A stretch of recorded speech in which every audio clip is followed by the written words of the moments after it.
I'm Trevor Barrett with Barrett Knives, and today we're going to talk about Amazon's Rings of Power. Now, this is going to be a brief breakdown as to what I think about it. And now, who am I? Why should I be talking about this? Because honestly, I've been a Lord of the Rings Tolkien fan since I was a small child. I read the book, The Hobbit, as a small child. My father read it to me when I was about 8, and then I read the books, and then, of course, I enjoyed the movies that came out when I was about 13 years old. So let's see what I think about Amazon's new prequel series.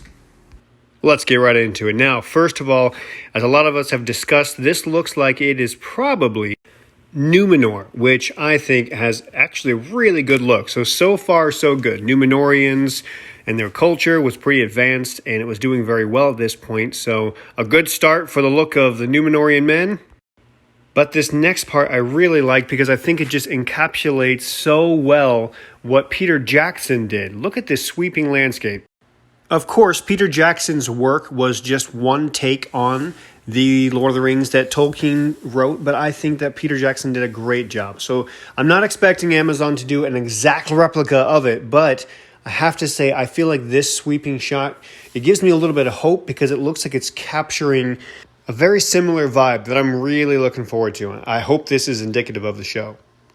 Now also we have what I believe is a Harfoot, sort of like an early Hobbit, and okay, all right.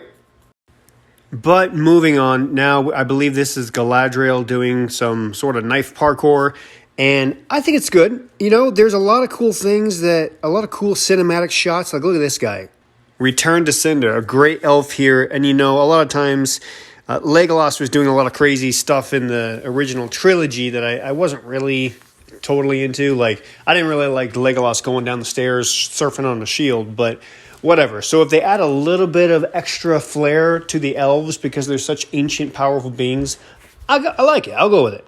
And I'm coming across really optimistic here because honestly, I was really against the idea of Amazon taking over a Tolkien-inspired story, but I'm just trying to be optimistic. I see a lot of good stuff so far, and I really, really have high hopes.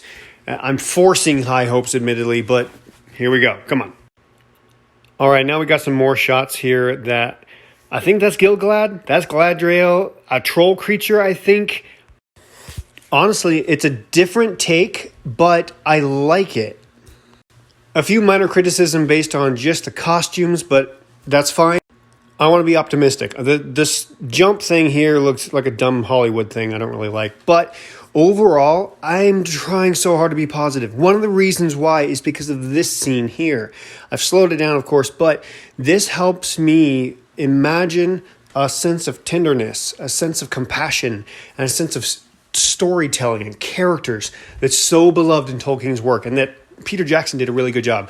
So I've got high hopes for Amazon because they're highlighting stuff like this, these more gentle moments, not just the big battle scene. So I don't know. Overall, I like to think that we got something good coming. I'm really nervous and hesitant, but Amazon's Rings of Power, come on guys, you can do it. Do Tolkien right, and I'm hoping. So let me know what you guys think down in the comments. And make sure you like and subscribe if you want to see more Lord of the Rings content. Of course, I'm going to be forging a lot of the most iconic blades from the Lord of the Rings and probably the Rings of Power as they come.